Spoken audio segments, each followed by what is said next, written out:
هنشوف في الحلقة اللي جاية من مسلسل المرسى إن خولة ورثت وهتبتدي تباشر مهام الإدارة في الشركة لحد ما بتكون سلمى وظفت مشعل ووثقت فيه عشان يدير أملاكها في الشركة بالنيابة عنها، واللي بتقدر ب49%. وهيحصل اصطدام بين خولة ومشعل من أول يوم، وده لما خولة تلاقي مشعل داخل ياخد قرارات ويغير في طريقة الشغل اللي كان فهد وهي ماشيين بيها. وهنا هتبتدي تشك ان مشعل اتجوز سلمى علشان طمعان في فلوسها، بس مشعل بقى مش بينتهي به الامر لحد هنا.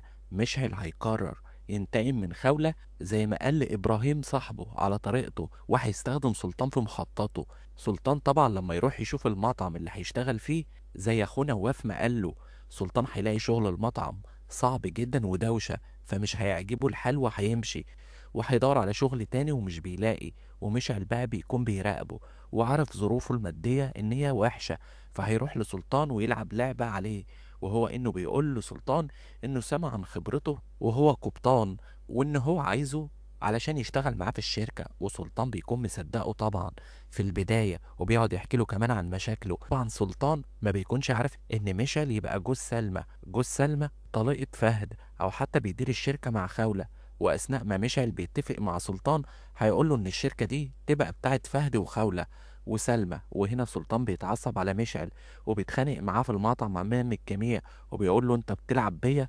بس مشعل بيحس حاله هينفضح، فبيتصالح بسرعه مع سلطان ويتاسف له، وبعدين بيوصله للبيت.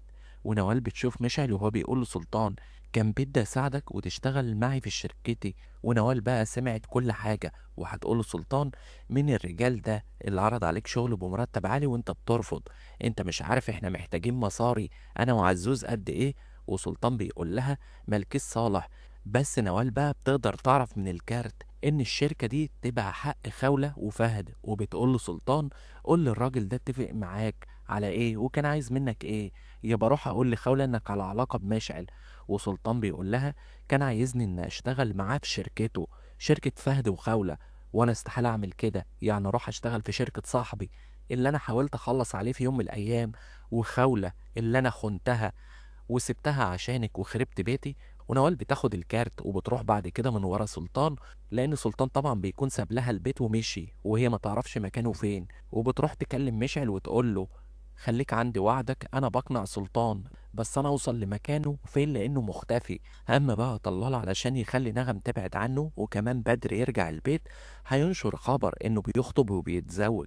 والخبر طبعا بيوصل لنغم، ونغم بتقول لخولة طلال بده يتزوج وكمان على علاقة بنوال. وخولة بتقول لها طلال بيتزوج علشان يقولك انسيه بالذوق، وعلاقته بنوال اكيد نوال طمعانة في قرشين ولا حاجة. طلال ذكي مش زي سلطان عشان نوال تضحك عليه بسهولة، ما تقلقيش. وطبعا زياد بيكون متضايق من جولي وغيران عليها وبيتخانق معاها علشان ما تغنيش تاني.